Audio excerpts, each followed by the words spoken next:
Hello mga ka-farm lahat at eto po, dito pa rin tayo sa Quezon at yung frontage po na ipapakita ko sa inyo ng property na ito ay tabing kalsada. Hanggang dun po yan sa may tricycle. Tapos ito yung pinaka main road, highway. Merong mga linya ng kuryente, ayan yung poste. Front nga po dito sa may highway.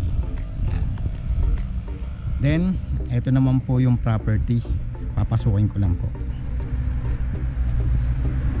At para po dun sa mga bago namin viewers, huwag niyo po sanang kalimutan mag-subscribe at pindutin ang notification bell para lagi po kayong nauuna sa tuwing mag-upload po kami ng mga bagong video.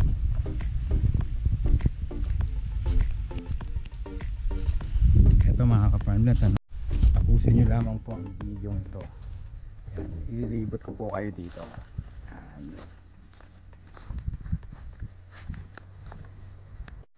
Ito mga ka-farmlet, ano?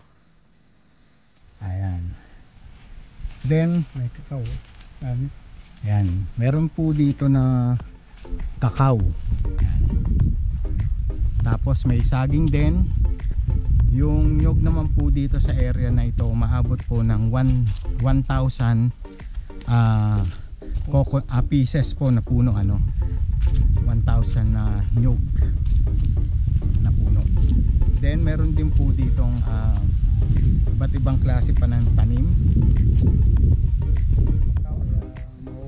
Yan, yung mahogany naman po mga ka-farmlat ay nasa 50 piraso.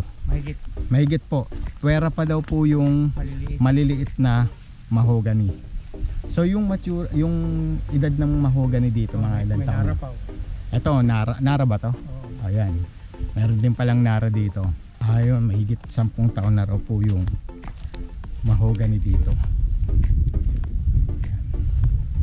Ganda dito mga farm lang. Ganda.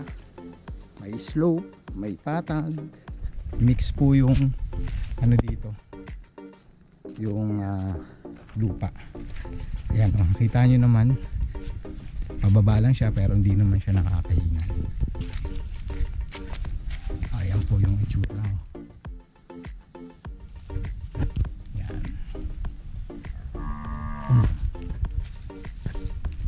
Siyang hangin.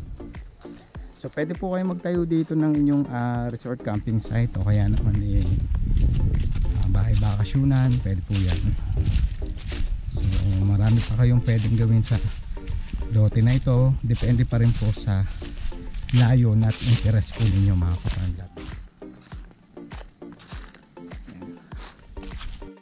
At pag-usapan naman natin mga ka-farmlat, ang kabuuan ng total area nito ay nasa 5.5 hectares. Of course, tabing kalsada yung nakita nyo kanina. Then titulado po ang property na ito. Meron pong 1,000 pieces na puno ng nyog at marami pa pong iba. Kaya naman mga ka-farmlat, yung mga nakatanim dito, sa punong kahoy pa lang ay panalo na po kayo. May nara, may mahogany, then yan nga po yung mga puno ng nyog at marami pa pong ibang mga nakatanim dito. Yan po mga ka-farmlat, maraming salamat sa inyo muli. Ito po si Jem, ang inyong tagapaglingkod at tagapagbalita ng magagandang property. Tawag lang po kayo sa mga numerong naka-flash dyan sa inyong mga screen at pwede po tayong pumunta dito sa lugar na ito. Mula po sa Malunay, Quezon. Maraming salamat po sa inyo.